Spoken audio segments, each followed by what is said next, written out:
Hello friends, welcome back to our channel. നമ്മൾ ഇന്ന് കാണാൻ പോകുന്നത് തീയവർ കൊലകൾ നടുങ്ങുക എന്ന തമിഴ് മൂവിയാണ്. നഗരത്തിൽ ആക്സിഡന്റ് ആണെന്ന് തോന്നിക്കുന്ന രീതിയിൽ ഒരു കൊലപാതകം നടക്കുന്നു. എന്നാൽ ആ കൊലയ്ക്ക് പിന്നിലുള്ള കില്ലറിനെ തേടിയെത്തുന്ന പോലീസുകാരന് കിട്ടുന്നത് മരിക്കുന്നതിന് മുമ്പ് ആ വ്യക്തി എഴുതിയിരുന്ന ഒരു ബുക്കായിരുന്നു. ആ ബുക്ക് ഉപയോഗിച്ച് അയാൾ ആ കേസ് തെളിയിക്കുകയാണ്. അതെങ്ങനെയെന്ന് നമുക്ക് മൂവി കണ്ടു തന്നെ അറിയാം. മൂവിയുടെ തുടക്കത്തിൽ തന്നെ കാണിക്കുന്നത് ജബ എന്ന് പറയുന്ന ഒരാള് ആകെ ഡിപ്രസ്ഡ് ആയിട്ട് രാത്രിയിൽ കാർ ഓടിച്ചു പോകുന്നതാണ്. പെട്ടെന്ന് അയാളുടെ കാറിന് നേരെ ബൈക്കിൽ വന്ന ഒരാളുടെ ആക്രമണം ഉണ്ടാകുന്നു. കാർ ഒരിടത്ത് ഇടിച്ചു നിന്നു. അതിൽ നിന്നും പുറത്തേക്കിറങ്ങിയ ജബയെ ബൈക്കിൽ വന്ന ആള് ക്രൂരമായി തലക്കടിച്ചു കൊല്ലുന്നു. വിവരമറിഞ്ഞ് നമ്മുടെ നായകനായ മകുടപതി അവിടേക്ക് കേസ് അന്വേഷിക്കാൻ വരുന്നു. ഫസ്റ്റ് എക്സാമിനേഷനിൽ തന്നെ അവർക്ക് മനസ്സിലായിട്ടുണ്ടായിരുന്നു അത് വെറൊരു ആക്സിഡന്റ് അല്ല എന്നും അയാൾ ആരോ ക്രൂരമായി അടിച്ചു കൊന്നിരിക്കുകയാണെന്നും. മരിച്ച ജബ എന്ന വ്യക്തി ഒരു പ്രമുഖനായ എഴുത്തുകാരനായിരുന്നു. അതേസമയം തന്നെ മറ്റൊരിടത്ത് ആദി എന്ന് പറയുന്ന ഒരു പയ്യനെയും അവന്റെ കൂട്ടുകാരനെയും കാണിക്കുന്നുണ്ട്. ഇവർ രണ്ടുപേരും ചേർന്നിട്ട് തെറാപ്പി ചെയ്യുമായിരുന്നു. കൂർക്കം വലിയുള്ള ആൾക്കാർക്ക് അത് മാറ്റാൻ വേണ്ടിയിട്ട് രാത്രിയിൽ ഉറങ്ങുമ്പോൾ അവരുടെ മൂക്കിൽ ഒരു മെഷീൻ ഘടിപ്പിക്കും. എന്നിട്ട് അവരുടെ കൂർക്കം വലി കുറയ്ക്കാനുള്ള പല തെറാപ്പികളും ചെയ്യും. ഇവരുടെ ബിൽഡിംഗിൽ തന്നെയുള്ള സത്യ എന്ന് പറയുന്ന യുവാവിനെ ആദിക്കും കൂട്ടുകാരനും ഇഷ്ടമല്ലായിരുന്നു.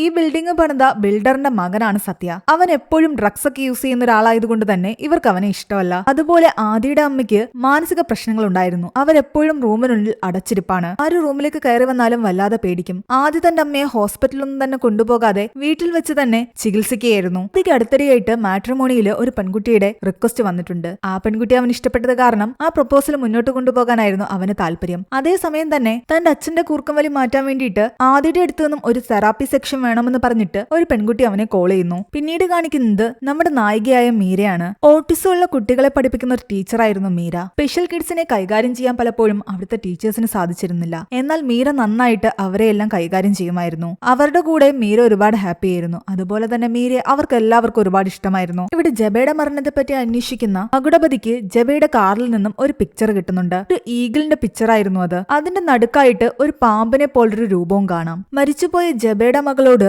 ജബയെ പറ്റി മകുടപതി ചോദിക്കുമ്പോൾ ആ പെൺകുട്ടി പറയുന്നുണ്ട് അച്ഛൻ പള്ളിയിലൊന്നും അങ്ങനെ പോകാറില്ലായിരുന്നു, അതിലൊന്നും വിശ്വാസമില്ലായിരുന്നു എന്ന്. എന്നാൽ 4-5 മാസമായിട്ട് ആൾക്കെന്തോ ഡിപ്രഷൻ ഉള്ള പോലെയാണ്. വല്ലാത്തൊരു മാനസികാവസ്ഥയായിരുന്നു. പള്ളിയിൽ പോകാത്ത ആള് സ്ഥിരമായിട്ട് പള്ളിയിൽ പോകാൻ തുടങ്ങി. തന്നോടധികം സംസാരിക്കാറില്ലായിരുന്നു. ഒരുപാട് ബുക്കുകൾ എഴുതിക്കൊണ്ടിരുന്ന ആള് പെട്ടെന്ന് എഴുത്തു തന്നെ നിർത്തി. അച്ഛനെ എന്തോ കാര്യം വല്ലാതെ അലട്ടുന്നതായിട്ട് ആ പെൺകുട്ടിക്ക് തോന്നിയിട്ടുണ്ടായിരുന്നു. പക്ഷേ അയാൾ ഒരു തവണ പോലും അത് തുറന്ന് അവളോട് സംസാരിച്ചിട്ടില്ല. എവിടെ നമ്മുടെ ആദ്യം കൂട്ടുകാരനും അന്നവർക്ക് അറ്റൻഡ് ചെയ്യാനുള്ള സെക്ഷന് വേണ്ടിയിട്ട് നേരത്തെ കോൾ ചെയ്ത ആ പെൺകുട്ടിയുടെ വീട്ടിലേക്ക് പോകുന്നു. അവിടെ എത്തുമ്പോഴാണ് ആദിക്ക് മനസ്സിലാകുന്നത് തനിക്ക് മാട്രിമോണിയിൽ റിക്വസ്റ്റ് ഇട്ട അതേ പെൺകുട്ടി തന്നെയാണ് ഇതെന്ന്. അത് നമ്മുടെ നായികയായ മീരയായിരുന്നു. ആദിയുടെ കൂട്ടുകാരൻ പറയുന്നുണ്ട് ഇതൊരു കോയിൻസിഡൻസ് ആയിട്ട് തോന്നുന്നില്ല എന്ന്. അവള് മനഃപൂർവ്വം നിന്നെ വിളിച്ചു വരുത്തിയതുപോലുണ്ട്. ആദ്യം അതിനെപ്പറ്റി മീരയോട് ചോദിക്കുമ്പോൾ മീര പറയുന്നുണ്ട് നമുക്ക് പുറത്തു പോയി സംസാരിക്കാമെന്ന്. മാട്രിമോണിയിൽ ഞാൻ റിക്വസ്റ്റ് ഇടുകയും അതിനുശേഷം നിങ്ങളെ ഞാൻ ഫോളോ ചെയ്യുകയും ചെയ്തു എന്ന് അവള് പറയുന്നു. ഇത് കേട്ട് ആദ്യം ഒന്ന് ഞെട്ടി. എന്നാൽ അവള് പറയുന്നുണ്ട് ഞാൻ ഫേസ്ബുക്കിലാണ് നിങ്ങളെ ഫോളോ ചെയ്തതെന്ന്. എന്റെ അക്കൗണ്ടിൽ എന്റെ പിക്ചർ ഒന്നുമില്ല. നിങ്ങളെ പറ്റി ഒരുപാട് കാര്യങ്ങള് ഞാൻ അതിൽ നിന്ന് മനസ്സിലാക്കി. മാനസിക പ്രശ്നങ്ങളുള്ള അമ്മയെ ഹോസ്പിറ്റലിൽ കൊണ്ടാക്കാതെ എല്ലാ കാര്യങ്ങളും സ്വയം നോക്കുന്നു. എനിക്ക് അതാണ് നിങ്ങളുടെ കാര്യത്തിൽ ഒരുപാട് ഇഷ്ടപ്പെട്ടത്. അങ്ങനെ കുറച്ച് സമയം കൊണ്ട് തന്നെ അവർ കൂടുതൽ സംസാരിക്കുകയും കൂടുതൽ അടുക്കുകയും ചെയ്തു. ആ പ്രൊപ്പോസൽ മുന്നോട്ട് കൊണ്ടുപോകാൻ തന്നെ ആദ്യം തീരുമാനിച്ചു. മരിച്ചുപോയ ജബയുടെ പബ്ലിഷറിനെ കണ്ട് സംസാരിക്കുമ്പോൾ ആ പബ്ലിഷർ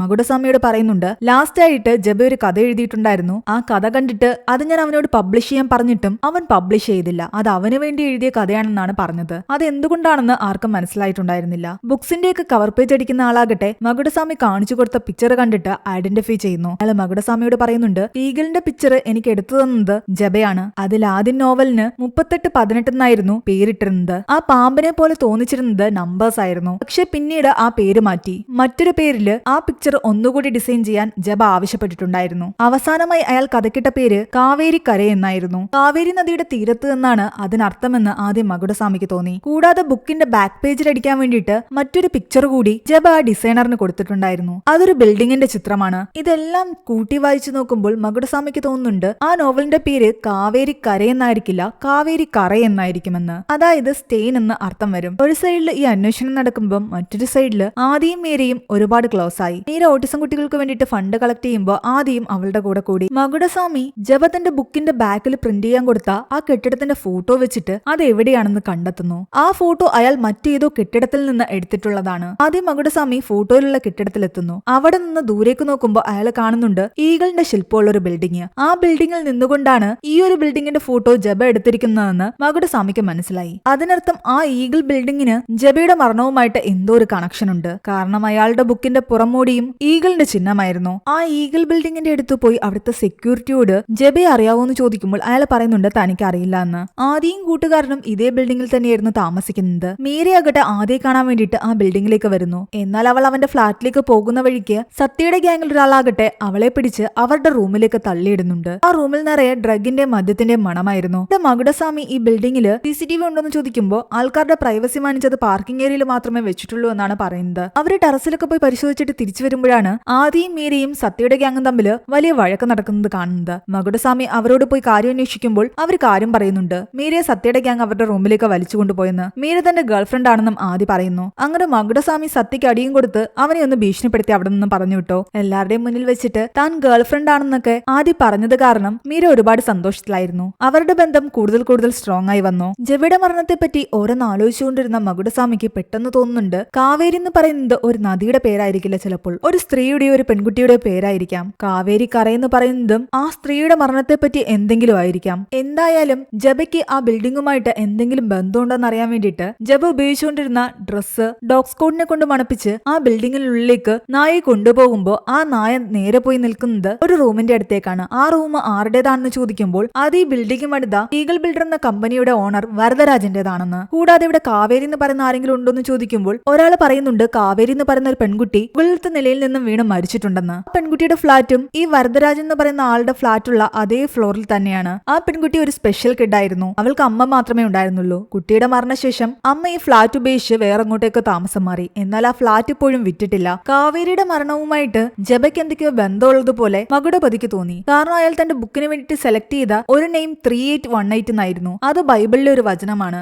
ഞാൻ എന്റെ പാപങ്ങൾ ഏറ്റു പറയുന്നു എന്നാണ് അതിനർത്ഥം. കാവേരിയുടെ മരണത്തെപ്പറ്റി കൂടുതൽ അന്വേഷിക്കുമ്പോൾ ആ പെൺകുട്ടിയുടെ കേസ് അന്വേഷിച്ചിരുന്ന ഒരു പോലീസുകാരനും ആക്സിഡന്റിൽ കൊല്ലപ്പെട്ടു എന്നാണ് അറിയാൻ കഴിഞ്ഞത്. പെൺകുട്ടിയുടെ കേസ് പെട്ടെന്ന് ക്ലോസ് ചെയ്യുകയും ചെയ്തു. 6 മാസം മുമ്പാണ് ഈ മരണം നടന്നിരിക്കുന്നത്. എന്താണെങ്കിലും വരദരാജനെ കാണാൻ വേണ്ടിയിട്ട് മകുടപതി അയാളുടെ ഓഫീസിലേക്ക് വരുന്നു. ആ പോകുന്ന വഴിയിൽ അയാൾക്ക് നേരെ കുറച്ച് ഗുണ്ടകളുടെ ആക്രമണം ഉണ്ടാകുന്നുണ്ട്. എന്നാൽ അവരെയെല്ലാം അടിച്ചിട്ടുകൊണ്ടാണ് മകുടപതി വീണ്ടും വരദരാജനെ കാണാൻ പോകുന്നത്. അവിടെ എത്തി അയാളോട് ഈഗിൾ ബിൽഡിംഗിലുള്ള അയാളുടെ ഫ്ളാറ്റിനെ പറ്റിയും ചോദിക്കുന്നുണ്ട്. അവിടെ ജബ വരാറുണ്ടായിരുന്നു ചോദിക്കുന്നു. ജബയും അയാളും ഒരു ഫംഗ്ഷനിൽ വെച്ചായിരുന്നു കണ്ടുമുട്ടിയിരുന്നത്. അതിനുശേഷം രണ്ടുപേരുടെയും ചിന്താഗതിയൊക്കെ ഒരുപോലെയാണെന്ന് തോന്നിയതോടുകൂടി അവർ ഫ്രണ്ട്സായി. മിക്കവാറും ഫോണിലൂടെയായിരുന്നു സംസാരിക്കുന്നത്. അയാൾക്ക് സ്വസ്ഥമായിട്ടിരുന്ന് എഴുതാൻ വേണ്ടിയിട്ട് ഒരു റൂം വേണമെന്ന് പറഞ്ഞതുകൊണ്ടാണ് തന്റെ റൂമിന്റെ ചാവി അയാൾക്ക് കൊടുത്തതെന്നും വരദരാജൻ പറയുന്നു. ഈഗിൾ ബിൽഡിംഗിലുള്ള വരദരാജന്റെ ഫ്ളാറ്റിൽ പലപ്പോഴും ജബ ഒറ്റയ്ക്ക് വന്നിരുന്ന് കഥകൾ എഴുതാറുണ്ടായിരുന്നു. എന്നാൽ കഴിഞ്ഞ 2 മാസമായിട്ട് ഇവർ തമ്മിൽ ഫോണിൽ സംസാരിച്ചതിന്റെ ഒരു രേഖയുമില്ല. 2 മാസമായിട്ട് അയാൾ അങ്ങനെ തന്നെ വിളിക്കാറില്ലായിരുന്നു എന്നാണ് വരദരാജൻ പറയുന്നത്. കാവേരിയുടെ ഫോട്ടോ കാണിച്ചിട്ട്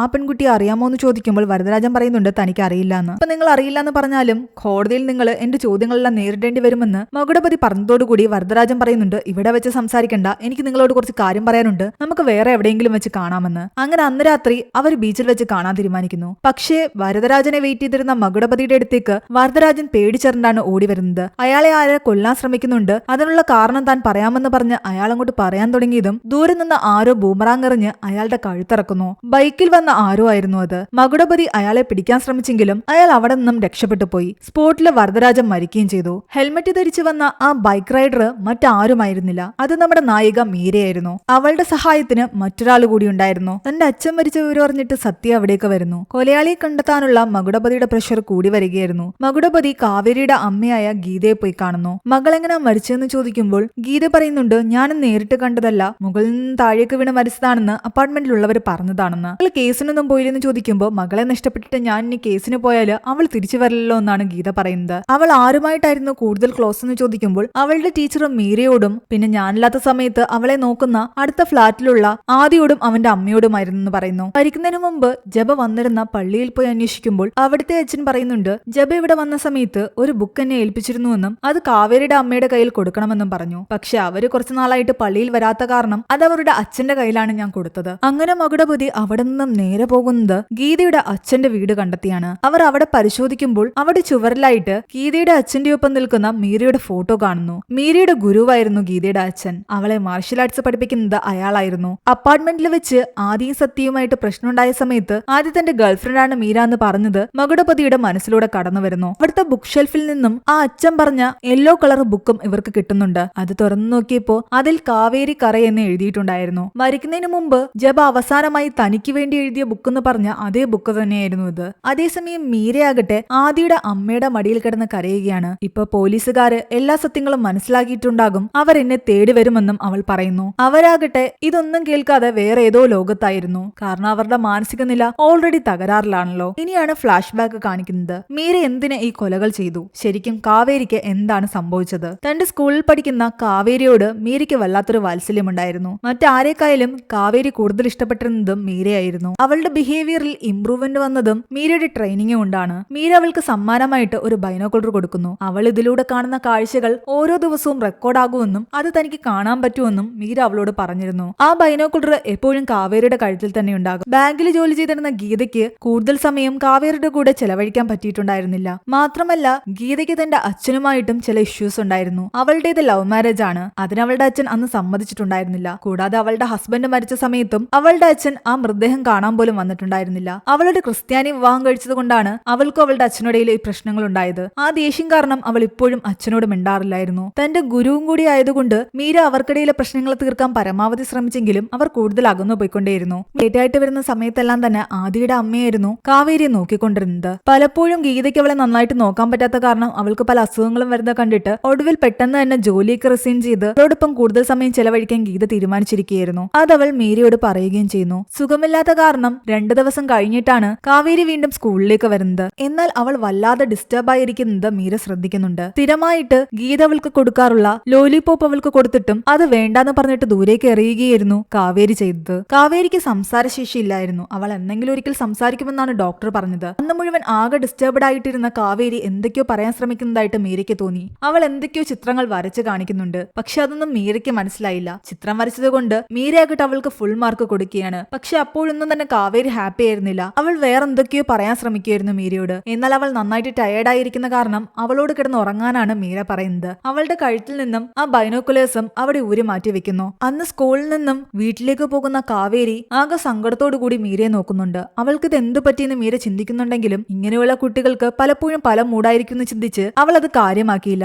അന്ന് ഫ്ളാറ്റിലെത്തിയ കാവേരി മുകളിലത്തെ നിലയിൽ നിന്നും താഴെ വീണ് മരിക്കുകയാണ്. ഫ്ലാഷ് ബാക്ക് കഴിഞ്ഞ് കഥ വീണ്ടും പ്രസന്റിലേക്ക് വരുന്നു. ആ ബിൽഡിങ്ങിന്റെ മുകളിലിരുന്ന് മദ്യപിക്കുകയായിരുന്നു അവിടെ തുണി അയൺ ചെയ്യുന്ന ആളും. എന്നാൽ അവരുടെ അടുത്തേക്ക് മീരയും ഗീതയുടെ അച്ഛനും വരുന്നുണ്ട്. അവർ രണ്ടുപേരും ചേർന്നിട്ട് ഈ വാച്ച്മാനെയും രണ്ടാമത്തെ ആളെയും ആക്രമിക്കുന്നു. അവരെ രണ്ടുപേരെയും കെട്ടിടത്തിന്റെ മുകളിൽ നിന്നും താഴേക്ക് തള്ളിയിടുന്നു. അവരുടെ മരണവിവരവും മകുടപതിയുടെ ചെവിയിലെത്തി. അതേസമയം മകുടപതിയാകട്ടെ ആദിയെ തന്റെ അടുത്തേക്ക് വിളിപ്പിച്ചിട്ടുണ്ടായിരുന്നു. കാരണം കാവേരിയുമായിട്ട് കണക്ഷൻ ഉണ്ടായിരുന്നത് ആദിക്കും അവന്റെ അമ്മയ്ക്കുമായിരുന്നല്ലോ. പിന്നീട് മീരയ്ക്കും. ആദിയോട് കാവേരിയെ പറ്റി ചോദിക്കുമ്പോൾ അവൾ സ്കൂളിൽ നിന്നും വന്നിട്ട് പലപ്പോഴും തന്റെ അമ്മയാണ് അവളെ നോക്കിയിരുന്നതെന്നും അമ്മയ്ക്ക് അവളെ വലിയ ഇഷ്ടമായിരുന്നു എന്നുമാണ് ആദി പറയുന്നത്. അവൻ ചെയ്യുന്ന ജോലിയെ പറ്റിയെല്ലാം തന്നെ ആദിയോട് അയാൾ ചോദിക്കുന്നുണ്ട്. അവൻ ചെയ്യുന്ന തെറാപ്പിയെ പറ്റിയെല്ലാം തന്നെ ആദ്യം അയാൾക്ക് വിവരിച്ചു കൊടുക്കുകയും ചെയ്യുന്നു. നിന്റെ അമ്മയ്ക്ക് ശരിക്കും എന്താ പറ്റിയെന്ന് ചോദിക്കുമ്പോൾ ആ കുട്ടി മരിച്ചതിന് കാരണം തന്റെ അമ്മയാണെന്ന് അമ്മ സ്വയം വിശ്വസിക്കുകയും അങ്ങനെ മാനസിക നില തകരാറിലായതാണെന്നും ആദ്യം പറയുന്നു. കാരണം ഗീത വരുന്നിടം വരെ അവളെ നോക്കുന്നത് അവന്റെ അമ്മയായിരുന്നു. പക്ഷെ അന്ന് അവരുടെ ശ്രദ്ധക്കുറവുകൊണ്ട് അവൾ മുകളിൽ നിന്ന് താഴേക്ക് വീണെന്നാണ് അവർ വിചാരിച്ചത്. മീരയെ പറ്റിയും അവർ ആദ്യോട് ചോദിക്കുന്നു. ഞാൻ വിവാഹം കഴിക്കാൻ പോകുന്ന പെൺകുട്ടിയാണ് മീര എന്ന് പറയുമ്പോൾ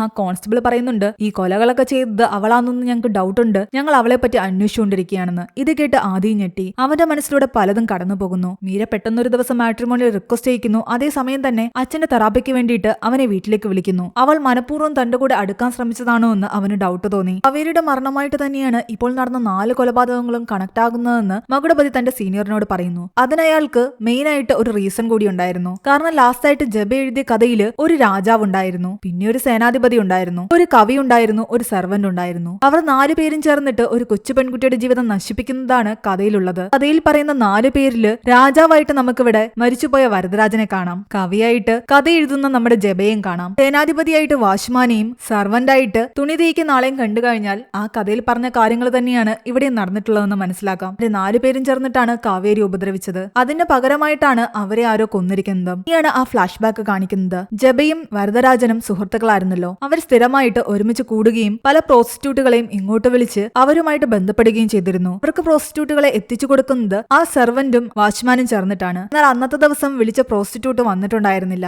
ആ സമയത്ത് ഗാർഡനിൽ നിന്ന് കാവേരിക്ക് ആഹാരം കൊടുക്കുകയായിരുന്നു ആദിയുടെ അമ്മ. അവൾക്ക് ചൂടുവെള്ളം എടുക്കാൻ മുകളിലേക്ക് പോയ സമയത്ത് കാവേരി ഒറ്റയ്ക്കായിരുന്നു. അവളുടെ കഴുത്തിൽ ആ ബൈനോക്കുലറും ഉണ്ട്. പ്രോസ്റ്റിറ്റ്യൂട്ട് വരാത്ത സ്ഥിതിക്ക് വേറെ ഏതെങ്കിലും പെണ്ണുങ്ങളെ എത്തിച്ചു കൊടുക്കാമെന്ന് ആലോചിച്ച് നിൽക്കുന്ന വാച്ച്മാന്റെ കണ്ണില് കാവേരിയെ കണ്ടതും അവർ രണ്ടുപേരും ആ കുട്ടിക്ക് ഒരു ലോലിപോപ്പ് കൊടുത്ത് അവളെ മുകളിലേക്ക് കൂട്ടിക്കൊണ്ടു പോകുന്നു. അവളെ നേരെ വരദരാജന്റെ റൂമിലേക്കാണ് അവർ കൊണ്ടുപോയത്. എന്നാൽ ഇത് കണ്ട് ജബ പറയുന്നുണ്ട്, ഇത് കൊച്ചുകുട്ടിയല്ലേ, അവളെ വിട്ടേക്കാൻ, ഇത് പാപമാണെന്ന് പറയുന്നു. എന്നാൽ വരദരാജൻ കേൾക്കുന്നില്ല. ജബയെയും അയാൾ നിർബന്ധിക്കുന്നു. അങ്ങനെ അങ്ങനെ അവർ രണ്ടുപേരും ചേർന്നിട്ട് ആ കുട്ടിയെ റേപ്പ് ചെയ്യുകയാണ്. അവൾക്ക് സംസാരശേഷി ഇല്ലാത്തതുകൊണ്ടും ഓട്ടിസം ഉള്ളതുകൊണ്ടും അവൾ ഇതൊന്നും പുറത്തു പറയില്ല എന്ന് അവർക്ക് ഉറപ്പായിരുന്നു. വെള്ളവുമായിട്ട് തിരിച്ചെത്തിയ ആദിയുടെ അമ്മ കാവേരിയെ കാണാതെ ആകെ പേടിച്ചറിഞ്ഞ് നടക്കുകയാണ്. അത് മനസ്സിലാക്കി വാച്ച്മാനാകട്ടെ വരദരാജന്റെ റൂമിൽ നിന്ന് പെട്ടെന്ന് കാവേരിയെ ആദിയുടെ അമ്മയുടെ അടുത്തേക്ക് കൊണ്ടുവരുന്നു. അവൾ ടെറസിൽ പോയി നിൽക്കുകയായിരുന്നു എന്ന് പറഞ്ഞിട്ട്. എന്നാൽ കാവേരി അപ്പം മുതൽ വല്ലാതെ ഡിസ്റ്റർബ് ആയിരുന്നു. അവൾ ആ വാച്ച്മാനെ തിരിഞ്ഞു നോക്കുന്നുണ്ടായിരുന്നു. അവിടെ വാച്ച്മാൻ ഒരു ചെറിയ പേടി തോന്നാൻ തുടങ്ങി. ഇനി ഇവളെങ്ങാനും ഏതെങ്കിലും രീതിയിൽ ഇവരെ കാട്ടിക്കൊടുക്കുമെന്ന്. അതിനെപ്പറ്റി വരദരാജനോട് ഇവർ പറയുകയും ചെയ്തു. അങ്ങനെയാണെങ്കിൽ അവളെ കൊന്നു കളഞ്ഞേക്കാനാണ് വരദരാജൻ പറഞ്ഞത്. അങ്ങനെയെന്ന് സ്കൂളിൽ നിന്നും വരുന്ന വഴിക്ക് അവർ രണ്ടുപേരും ചേർന്നിട്ട് അവളെ മുകളിൽ നിന്നും താഴേക്ക് തള്ളിയിടുകയായിരുന്നു. അന്ന് മദ്യലഹരിയിൽ കാവേരിയെ ഉപദ്രവിച്ചെങ്കിലും ജബയ്ക്ക് കുറ്റബോധം ഉണ്ടായിരുന്നു. കാവേരിയുടെ മരണശേഷം അയാൾ വല്ലാത്തൊരു ഡിപ്രഷനിലായി. താൻ ചെയ്ത പാപങ്ങളെല്ലാം ഏറ്റു പറഞ്ഞു. അതെല്ലാം അയാൾ ഒരു ബുക്കിൽ എഴുതുകയും ചെയ്തു. ഇത്രയൊക്കെ തന്റെ സീനിയറിനോട് മകുടപതി പറഞ്ഞെങ്കിലും അയാളിൽ നിന്ന് മറച്ചുവെച്ച ചില കാര്യങ്ങളുണ്ടായിരുന്നു. അത് മകുടപതി കോൺസ്റ്റബിളിനോട് പറയുന്നു. വീണ്ടും ഒരുമിച്ച് കൂടിയ സമയത്ത് ജബയാകട്ടെ വരദരാജനോടും സംഘത്തിനോടും പറയുന്നുണ്ട് താൻ ചെയ്തത് പാപമാണെന്നും തനിക്ക് ഒരു മകളുണ്ടെന്നും എല്ലാം ആലോചിച്ചിട്ട് താൻ വലിയ ഡിപ്രഷനിലാണെന്ന്. എന്നാൽ അത് കേട്ടുകൊണ്ട് സെർവന്റ് പറയുന്നുണ്ട് നിങ്ങൾ മാത്രമല്ല നിങ്ങൾക്കൊക്കെ മുൻപേ ഒരാൾ ആ കുട്ടിയെ ഓൾറെഡി ഉപദ്രവിച്ചിട്ടുണ്ടെന്ന്. കഥയിൽ ആ പെൺകുട്ടിയെ ഉപദ്രവിച്ചത് 4 പേരായിരുന്നില്ല, 5 പേരായിരുന്നു. ആ 5ാമത്തെ ആളെ പറ്റി ഒരു ക്ലൂ മാത്രമാണ് ജബ അതിൽ പറഞ്ഞിട്ടുള്ളത്. നന്നായി ഉറക്കം കൊടുക്കുന്നവൻ. പറ്റി കൂടുതൽ ചിന്തിച്ചപ്പോൾ മകുടപതിയുടെ മനസ്സിൽ ആദ്യമായി ഓടിയെത്തുന്നത് ആദിയുടെ പേരാണ്. കൂർക്കം വലി മാറ്റി ഉറക്കം കൊടുക്കുന്ന വ്യക്തിയാണല്ലോ ആദി. സ്വാഭാവികമായിട്ടും ജബ പറഞ്ഞത് അവനെ പറ്റിയായിരിക്കും. മീരയാണ് ഇവരോടെല്ലാം പകരം വീട്ടുന്നതെങ്കിൽ മീരയ്ക്ക് ഈ ആദിയെ പറ്റി അറിയില്ലായിരിക്കും. അങ്ങനെയാണെങ്കിൽ അവളുടെ ജീവന് ഇത് അപകടമാണ്. അത് കാരണം അവർ പെട്ടെന്ന് മീരയുടെ ആദിയുടെ ലൊക്കേഷൻ ട്രേസ് ചെയ്യുന്നു. ആദിയും സത്യയും ഇഷ്യൂ ഉള്ളതുപോലെയൊക്കെ നമ്മളെ കാണിച്ചതാണ്. ഇവരെല്ലാവരും ഒരു ഗ്യാങ് തന്നെയായിരുന്നു. അവർ രണ്ടുപേരും ചേർന്നിട്ട് ആദ്യം കൊല്ലുന്നത് ഗീതയുടെ അച്ഛനെയാണ്. കാരണം ഗീതയുടെ അച്ഛന്റെ കൂടെ ചേർന്നിട്ടാണല്ലോ മീര ഈ കൊലപാതകങ്ങളെല്ലാം നടത്തിയത്. തന്റെ അച്ഛനെ കൊന്നതിന് സത്യയ്ക്കും പകരം വീട്ടാനുണ്ടായിരുന്നു. മീര അതേസമയം കാവേരിയുടെ കല്ലറയിൽ കിടക്കുകയാണ്. അവൾ എങ്ങനെയാണ് ഈ സത്യങ്ങൾ മനസ്സിലാക്കിയതെന്നല്ലേ. കാവേരിയുടെ മരണം അറിഞ്ഞ് ആകെ തകർന്ന് സ്കൂളിൽ വന്നിരിക്കുന്ന അവളാകട്ടെ തലേന്ന് വൈകുന്നേരം കാവേരി വെച്ചിട്ട് പോയ ആ ബൈനോക്കുലർ കാണുന്നുണ്ട്. അതിൽ ഓരോ ദിവസത്തെ റെക്കോർഡിംഗ്സ് ഉണ്ടാവും. ആ റെക്കോർഡിംഗ്സിലൂടെയാണ് അവൾ മനസ്സിലാക്കിയത് കാവേരിക്ക് എന്താണ് സംഭവിച്ചതെന്ന്. അതിൽ വാച്ച്മാനും സർവന്റും ചേർന്നിട്ട് ലോലിപോപ്പ് കൊടുത്ത് അവളെ കൊണ്ടുപോകുന്നതും വരദരാജനും ജബയും ചേർന്നിട്ട് അവളെ ഉപദ്രവിക്കുന്നതും എല്ലാം തന്നെ ഉണ്ടായിരുന്നു. അവൾ ഇതിനെപ്പറ്റി ആദ്യം തന്റെ മാസ്റ്ററും ഗീതയുടെ അച്ഛനുമായ വ്യക്തിയോട് പറയുന്നു. എന്നാൽ അയാൾ പറയുന്നുണ്ട് ഇത് ഗീതയെ അറിയിക്കാൻ നിൽക്കണ്ട, അവൾ തകർന്നു പോകുമെന്ന്. അങ്ങനെ അവർ രണ്ടുപേരും ചേർന്നിട്ട് പകരം വീട്ടാൻ തീരുമാനിക്കുകയായിരുന്നു. അതേസമയം ആദിയാകട്ടെ മീരയുടെ അടുത്തേക്ക് വരുന്നു. ആദിക്ക് അറിയാമായിരുന്നു തന്നെ പറ്റി മീരയ്ക്ക് എന്തായാലും ഒരു അറിവും ഉണ്ടാവില്ല എന്ന്. പോലീസുകാർ പറയുന്നതൊക്കെ ശരിയാണോ എന്ന് അവൻ അവളോട് ചോദിക്കുന്നു. നീയാണോ അവരെയൊക്കെ കൊന്നത്? എന്നാൽ അവള് പറയുന്നുണ്ട് എന്റെ പ്രതികാരം തീർന്നിട്ടില്ല എന്ന്. സ്വന്തം അമ്മയെ ഹോസ്പിറ്റലിൽ പോലും കൊണ്ടുപോകാതെ വീട്ടിൽ വെച്ച് നോക്കുന്ന അത്ര നല്ലവനാണ് നീയെന്ന് എനിക്ക് എന്തായാലും തോന്നുന്നില്ല. അവനെ പറ്റിയുള്ള സത്യങ്ങളും അവൾക്കറിയാമായിരുന്നു. അന്ന് വിള് ആദിയുടെ അമ്മയുടെ മടിയിൽ കിടന്ന് കരഞ്ഞുകൊണ്ട് ഓരോന്ന് പറയുന്നുണ്ടായിരുന്നില്ലേ. ആ സമയത്ത് അവരാകട്ടെ അവളുടെ കയ്യിൽ പിടിച്ചിട്ട് പറയുന്നുണ്ട് നീ കൊന്നവരുടെ കൂട്ടത്തില് എന്റെ മകനെ കൂടി നീ കൊന്നുകളയണമെന്ന്. അത് കേട്ട് അവള് ഞെട്ടിപ്പോയി. അപ്പോഴാണ് അവര് പറയുന്നത് തനിക്ക് ഭ്രാന്തൊന്നുമില്ല എന്ന്. മാനസിക നിലയ്ക്ക് ഒരു കുഴപ്പമില്ല. കാരണം ഒന്ന് കാവേരിയെ ആ വാച്ച്മാനും സർവന്റും ചേർന്ന് തള്ളിയിടുന്നത് ആദിയുടെ അമ്മ കണ്ടിട്ടുണ്ടായിരുന്നു. അത് ചോദിക്കാൻ അവർ അവരുടെ അടുത്തേക്ക് ചെല്ലുമ്പോൾ അവര് പറയുന്നുണ്ട് ഞങ്ങളെപ്പറ്റി പോലീസിൽ പറഞ്ഞു കൊടുക്കുകയാണെങ്കിൽ നിങ്ങളുടെ മകന്റെ പേരും പറയേണ്ടി വരുമെന്ന്. അവനാണ് ആദ്യം ആ പെൺകുട്ടിയോട് മോശമായി പെരുമാറി തുടങ്ങിയത്. ഈ വാച്ച്മാനും സർവന്റും അത് ഓൾറെഡി കണ്ടിട്ടുണ്ടായിരുന്നു. ഇത് കേട്ടതോടുകൂടി ആ അമ്മ തകർന്നുപോയി. അവര് പോയി ആദ്യമായി വഴക്കിടുന്നു. എന്നാൽ ആദ്യം പറയുന്നുണ്ട് ഞാൻ അവളോട് അങ്ങനെ ചെയ്തതിൽ എനിക്കൊരു തെറ്റും തോന്നുന്നില്ല എന്ന്. അത് കേട്ട് ആ അമ്മ തകർന്നുപോയി. നിനക്കുള്ള ശിക്ഷ ഞാൻ വാങ്ങിത്തരുമെന്ന് പറഞ്ഞിട്ട് അവര് പോലീസിലേക്ക് പറയാൻ തിരിഞ്ഞു പോകാൻ തുടങ്ങിയതും അവരുടെ തലയ്ക്ക് അവൻ അവിടെ ഉണ്ടായിരുന്നൊരു ഫ്ലാസ്ക് എടുത്ത് അടിക്കുന്നു. ആ സംഭവത്തിന് ശേഷം അവർക്ക് ചില മാനസിക പ്രശ്നങ്ങൾ ഉണ്ടായിരുന്നെങ്കിലും അവരുടെ സ്വബോധം പൂർണ്ണമായി നഷ്ടപ്പെട്ടിട്ടുണ്ടായിരുന്നില്ല. ആദിയെ പേടിച്ചായിരുന്നു അവർ ആ വീട്ടിൽ കഴിഞ്ഞുകൊണ്ടിരുന്നത്. അങ്ങനെയാണ് സത്യങ്ങൾ മീര മനസ്സിലാക്കിയത്. പിന്നീട് മീര ആദിയും തമ്മിൽ വലിയൊരു ഫൈറ്റ് നടക്കുകയാണ്. അപ്പോഴേക്കും ആദിയുടെ കൂട്ടുകാരും അവിടേക്ക് എത്തി. അവരെല്ലാവരും ചേർന്നിട്ട് മീരയെ കൊല്ലാൻ നോക്കുന്നു. എന്നാൽ കറക്റ്റ് സമയത്ത് മകുടപതി അവിടെ എത്തുകയും മീരയെ രക്ഷിക്കുകയും ചെയ്യുന്നുണ്ട്. എന്നിട്ട് അവളുടെ കയ്യിൽ തോക്ക് കൊടുത്തിട്ട് ആദിയെ കൊല്ലാൻ പറയുന്നു. ഒരു ക്രൈം ചെയ്ത ആളെ എനിക്ക് പിടിക്കാൻ അറിയാമെങ്കിൽ ക്രൈം ചെയ്ത ആളെ എനിക്ക് രക്ഷിക്കാനും അറിയാമെന്നാണ് മകുടപതി പറയുന്നത്. ആ പെൺകുട്ടിക്ക് വേണ്ടിയിട്ട് മീര ചെയ്തത് തെറ്റായിട്ട് മകുടപതിക്കും തോന്നിയില്ല. അവരൊക്കെ മരിക്കേണ്ടവർ തന്നെയായിരുന്നു. അങ്ങനെ മകുടപതി കൊടുത്ത തോക്കുപയോഗിച്ച് ആദിയെയും മീര കൊല്ലുന്നു. എന്നിട്ട് ഇവർ രണ്ടുപേരും അവിടെ നിന്ന് പോവുകയാണ്. അവിടെയാണ് ഈ ഒരു മൂവി അവസാനിക്കുന്നത്. ഈ ഒരു മൂവിയുടെ സ്റ്റോറി എങ്ങനെയുണ്ടായിരുന്നു നിങ്ങൾ താഴെ കമന്റ് ചെയ്യുക. എക്സ്പ്ലനേഷൻ ഇഷ്ടപ്പെട്ടെങ്കിൽ വീഡിയോയിലേക്ക് നമ്മുടെ ചാനൽ സബ്സ്ക്രൈബ് ചെയ്യാനും മറക്കണ്ട.